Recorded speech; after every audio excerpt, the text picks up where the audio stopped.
Hey guys, I want to dive right into the content right after I introduce myself. Okay, for those of you that don't know me, my name is Dr. Eric Berg. I graduated 29 years ago as a chiropractor. I don't do chiropractic anymore. I specialize in nutrition, keto, and intermittent fasting.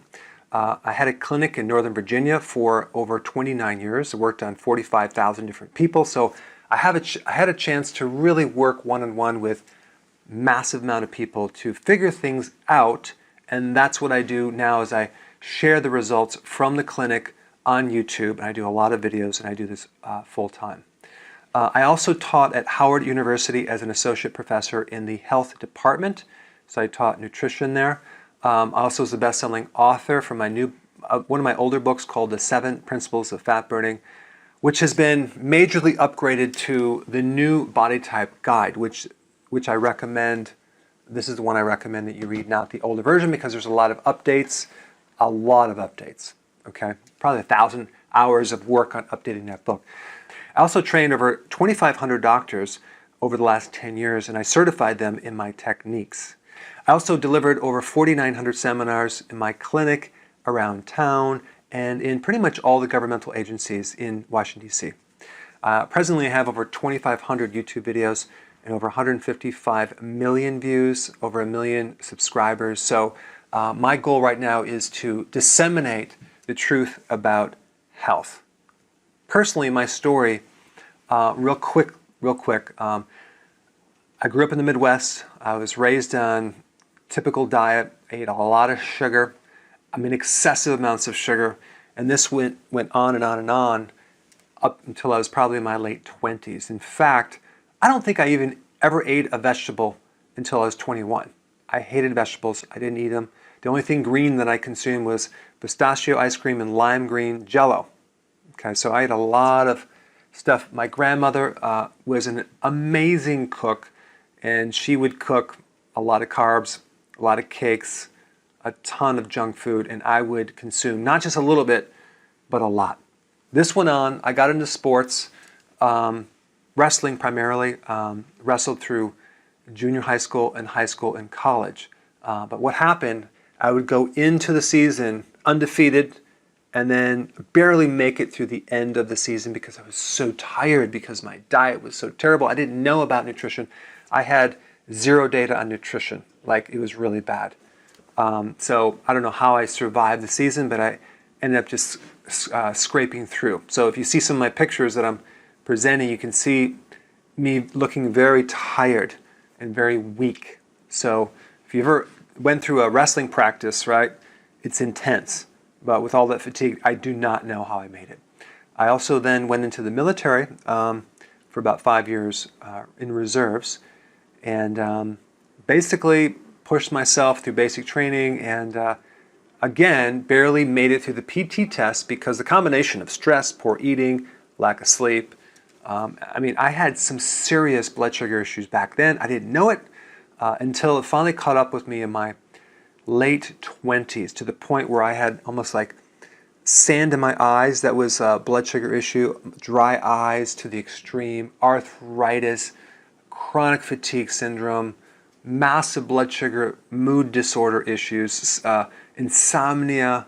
I had a lot of problems, okay? A lot of problems, to the point where I became very motivated to get well. So I'd be driving down the street to get help and see this little building over here. Oh, the health house.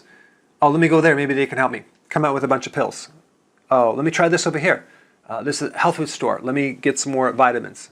Let me try this vitamin. I was reaching for straws, trying everything. I had a warehouse of vitamins, but I didn't know what I was doing. So it really didn't help until I stumbled on some information that was the right thing, that had to do with blood sugars and insulin, which then I started to change my diet, and I'll never forget this. I remember cutting out cereal for breakfast and having more protein, and I just like, oh my God, I feel so good. Like, my head felt so good, and I'm like, wow, this is really good. So I started to make little changes more and more. I went to a healthcare practitioner that found my liver was really bad, so I started working on that. And then I come home and I tell my wife, honey, I'm quitting the practice. I'm going into nutrition. She goes, what? I said, yeah, I no longer want to do, traditional chiropractic. I'm going to do nutrition. She goes, you don't know anything about it. I says, well, I'm going to learn. So I started to get everything I could, flying around the country, doing postgraduate seminars, getting training and certifications. But the real knowledge came from working one-on-one with so many people over the years. But I just had this intense interest to study obsessively, 24/7 weekends, and I never stopped. So I'm so interested in the body and how it works. I pretty much relearned everything that I learned from school, because in school they don't teach you how to apply it. And from that, came up with some great things that I'm going to share with you. Okay?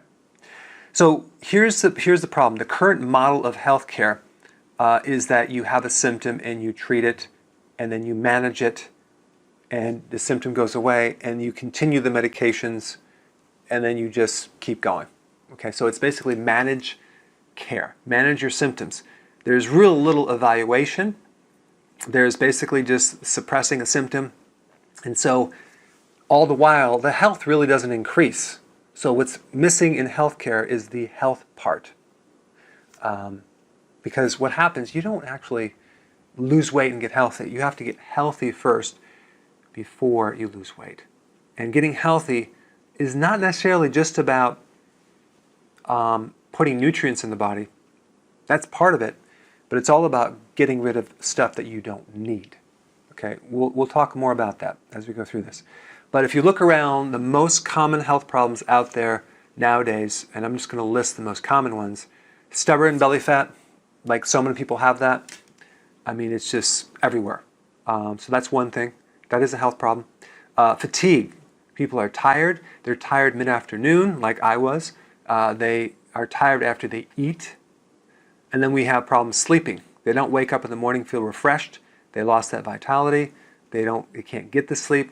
They're excessively thinking 24/7 when they're trying to sleep. They get up in the middle of the night. They have sleep apnea. They have a lot of sleep issues. And then you have all sorts of mood disorders, anxiety, depression, very common emotional roller coaster stuff. Memory loss. They go in a room, they can't quite remember why they went in there. Their tolerance for stress is low. People get on their nerves easily. I know that's hard to believe, right? But it's very, very common. So these are the common symptoms that most people have. But then it actually shifts to more and more issues that related to blood sugars, like cravings for carbs, can't go a long time without eating, urination at night, cravings for chocolate and chips and salt. So this is what happens. And then down the road, these problems magnified. So you get inflammatory conditions, you get memory issues, dementia, you get a fatty liver, you eventually become a diabetic, you have problems with heart problems, clogged artery, potential heart attack, and stroke. But other than that, you're doing pretty good, right? Other than the high blood pressure and the cholesterol, you're doing fine. So what I want to talk about is cause and effect. If we take all of the conditions out there that are in existence, and if we look at the common thread that goes amongst all these symptoms, both short-term and long-term, there's one thing that comes up that's so common, and that is insulin resistance. Insulin resistance. So I want to talk about that, because if you don't know about this, I would definitely pay attention, because this is the main culprit. This is the cause of all these issues. And if you understand it, you can quickly, rapidly reverse it and improve your health way, way more than anything else. Way more than taking a vitamin, way more than exercise. So it's all based on this one thing, insulin resistance. Now, what is it? Well, most people know insulin is a hormone that's made by the pancreas, and they know that it reduces blood sugars, but that's kind of where it stops. But insulin has a lot of other functions too. But typically at this point, I just want to let you know it reduces blood sugar. So if you eat sugar or carbs, your blood sugar goes up, insulin kicks in there, and it brings it down. Okay, so that's what insulin is. But what happens is the body doesn't like too much insulin, especially if you're consuming too many carbs. An average person consumes about 28 to 31 teaspoons of sugar every single day. I know. Well, normally we should only have, 1 teaspoon, but we can get that from protein and other foods. We don't need to take any sugar. There's no such thing as an essential carbohydrate. So what happens is, as a protective mechanism, as a defense against the toxic effect of insulin and sugar, the body starts to block this insulin, starts to resist it. So what happens, it goes into the cell and then it's not received properly. So it's kind of like if you talk to someone and they're just talking too much and they won't shut up. They just go on and on and on. You're going to phase them out. But when you stop listening to them, they keep talking. They'll keep talking more and more, right? So that's what happens with insulin resistance.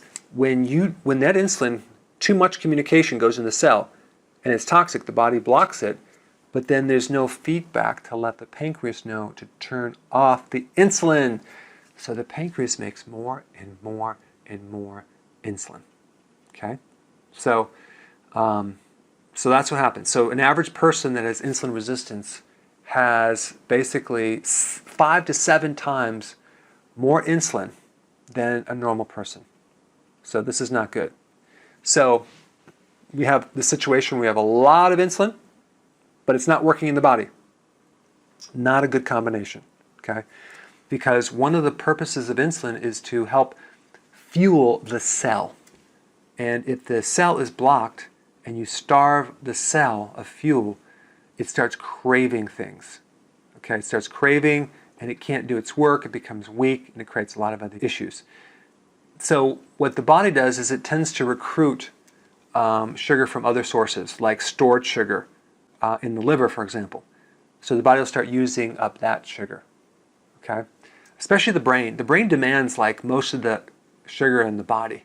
It needs a certain amount of sugar. So in the blood, if there's not enough sugar, because there's a problem with insulin, because it's unavailable, the brain suffers first, and that's why people have a lot of cognitive issues. They have 2 things. One is cognitive issues, which is memory, concentration, focus issues, and then they have actual memory, going in a room they can't quite remember why they went in there, and then they have mood disorders. Okay, so their mood starts to go down. Grouchy, irritable, angry, anxiety, depression, and even anything with the head, like headaches. That's a blood sugar thing. It's a total blood sugar thing. It's insulin resistance. That's what it is. Now, in the cell, what happens is insulin lowers the sugar, and what it does, it converts it into fat. So, this is really important. So if you've checked out, just check back in right now, because this point is vital. Insulin when it lowers the sugar, it puts the excess into storage. So insulin is all about storing fat. It's a fat storing hormone. It's a dominant fat storing hormone because in the presence of a little bit of insulin, you're going to be storing fat like crazy. Okay? So that's really what happens. So it stores sugar. It actually uses the sugar as fuel, but it also stores it as fat and cholesterol and triglycerides. So most of the cholesterol in someone's body is coming from the glucose. And then also it prevents the burning of fat. So in the presence of insulin, you're not going to burn fat. So it blocks that. So you can't lose weight. So everyone walking around with a gut, they got too much insulin. Okay? So it lowers blood sugars, it stores sugar, it makes fat, it prevents fat burning, and now it does a couple other things. It helps you absorb protein, amino acids. So without that, you start having loss of muscle mass. You have problems with wasting of cartilage and connective tissue and ligaments and tendon problems and loss of discs in your spine. So you start shrinking, sagging skin right here, sagging belly skin. This is inability to build muscle when you work out. It's because the cell can't pull in protein. Also, insulin has a lot to do with absorbing minerals, specifically potassium. I mean, think about if you become deficient in potassium, which most people are because we need so much, we need like almost 5 grams of it. That's 5,000 milligrams every single day. That's a lot. We need that. But to get that, you have to eat large quantities of vegetables, like 7 to 10 cups. No one does that. So on top of insulin resistance, you become so depleted of potassium, you're going to notice leg cramps. You're going to notice fatigue. You're going to notice arrhythmias in the heart. You're going to notice an inability to feel calm because potassium is a physiological relaxer, tranquilizer. It calms things down. Insulin also is like the key that unlocks the door that allows you to absorb other nutrients too, vitamins as well. So you're basically nutrient deprived. So it doesn't matter what vitamins you take, you can't pull it in. So insulin is really important, very important. Now, here's what happens. Check this out. So we start with high insulin, right? And then we go for many years as your body develops insulin resistance with normal blood sugars. So because insulin resistance is compensating for this excess and trying to help you regulate it, and it pumps out more insulin to keep the sugar down, your blood sugars stay normal.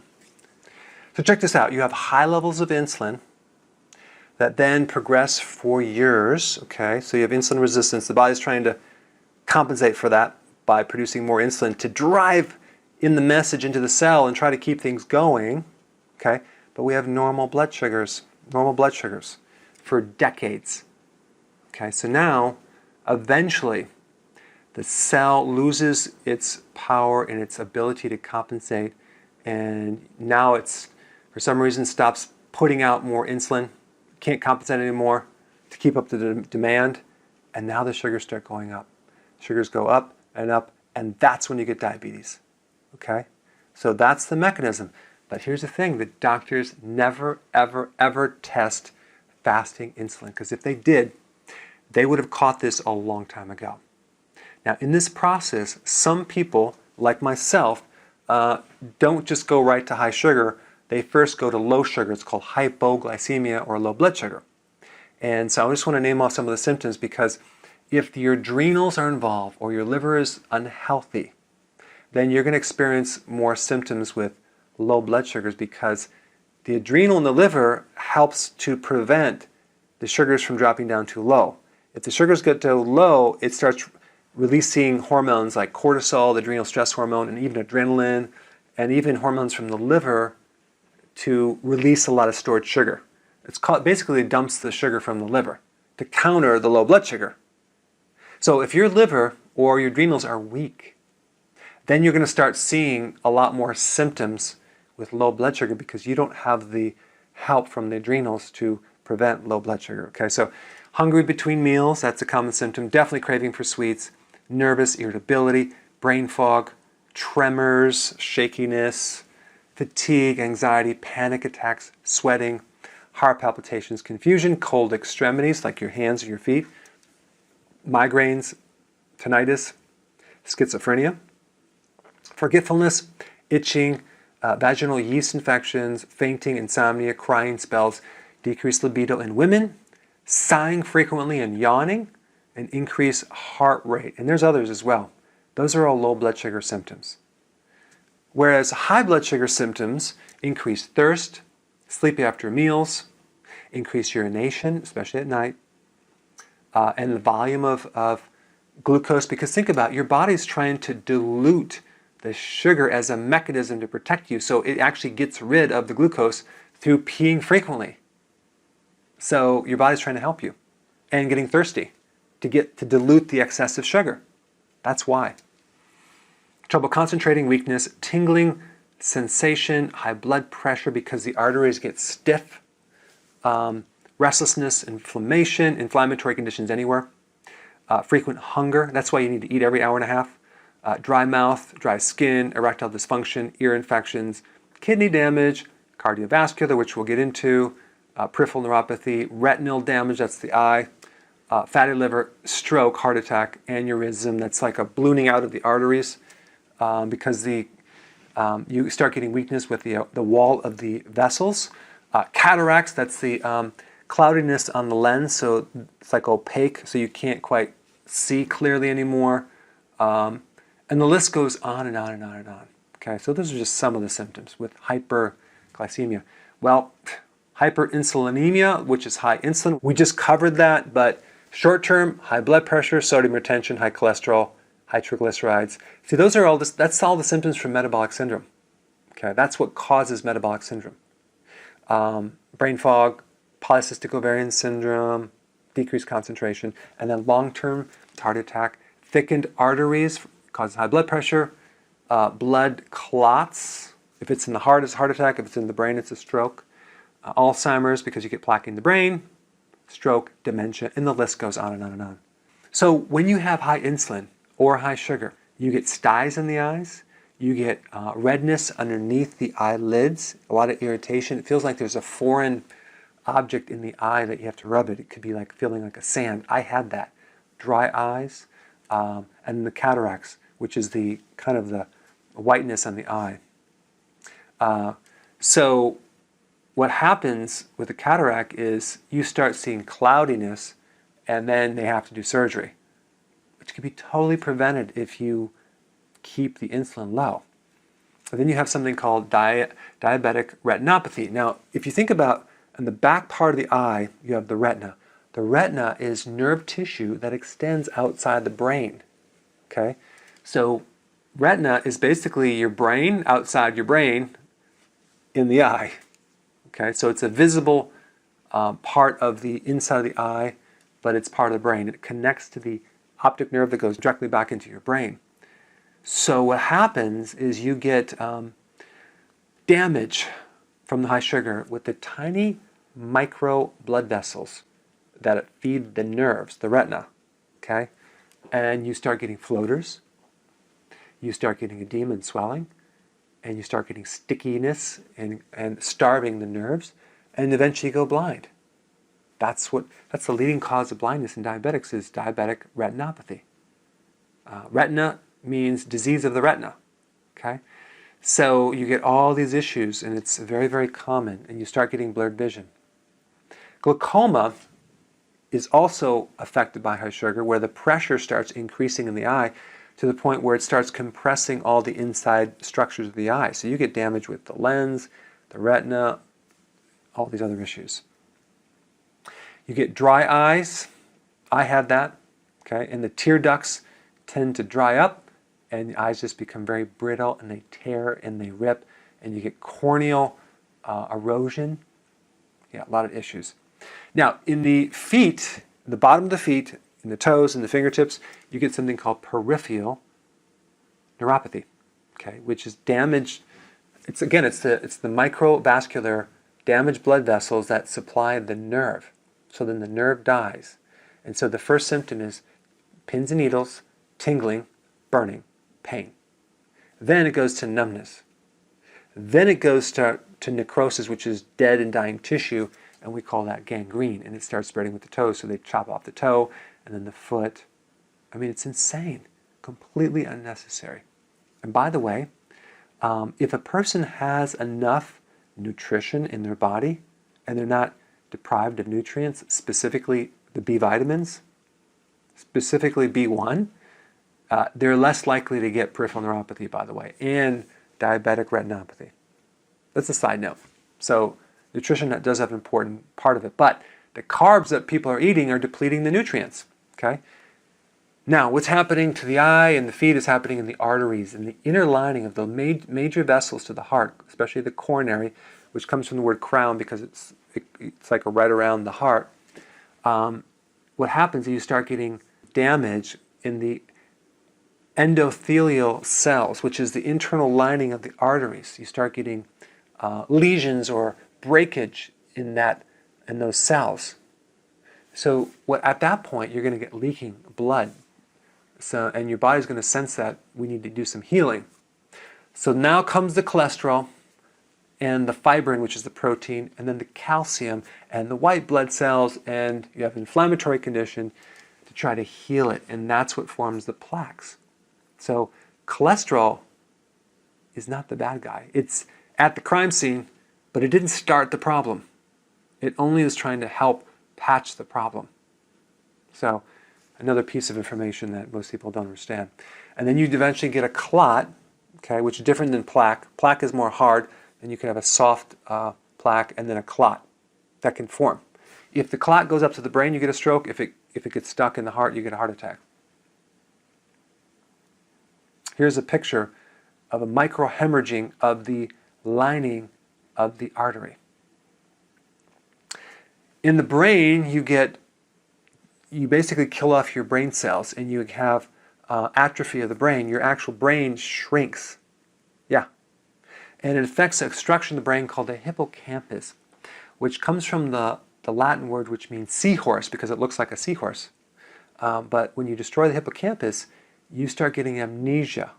That's the symptom. Memory loss. Okay? Early signs of Alzheimer's. Alzheimer's is really diabetes type 3. Now, let's talk about this. Because the liver is really the hub of this whole insulin resistance thing. Because what's happening is a lot of this damage is happening in the liver.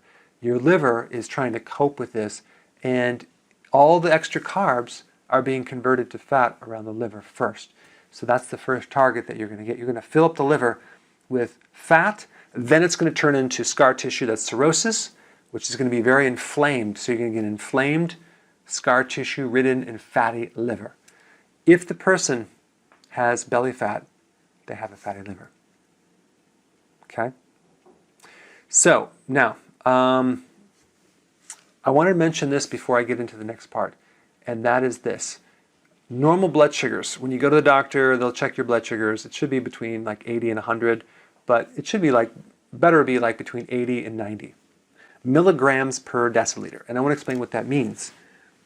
What that means, it's only like a teaspoon of sugar per all of the blood in the body. So you have about 1.3 gallons of blood in your entire body if you're an average person. Sometimes it's a little bit more, sometimes it's a little less. But if you take a 165-year-old person, you have about 1.3 gallons of blood. So if you took 1 teaspoon of sugar and mixed it all through that, that's what normal blood sugar is. But an average person consumes a lot more than that, up to 31 teaspoons a day. That's like insane. So that's basically 31 teaspoons too much. Yeah. But it's hidden as breads, pasta, cereal, crackers, biscuits, waffles, pancakes, muffins, sodas, juice, and alcohol. So that's what happens. It's all hidden. People say, oh, I don't eat sugar. Yeah, but you're eating wheat and breads and things like that. So insulin resistance is a compensation to protect you against the excess sugar. If you don't change your diet, your body will then block it from going in, but then it comes with a package. And your body tries to help you only so long until finally it can't do it anymore.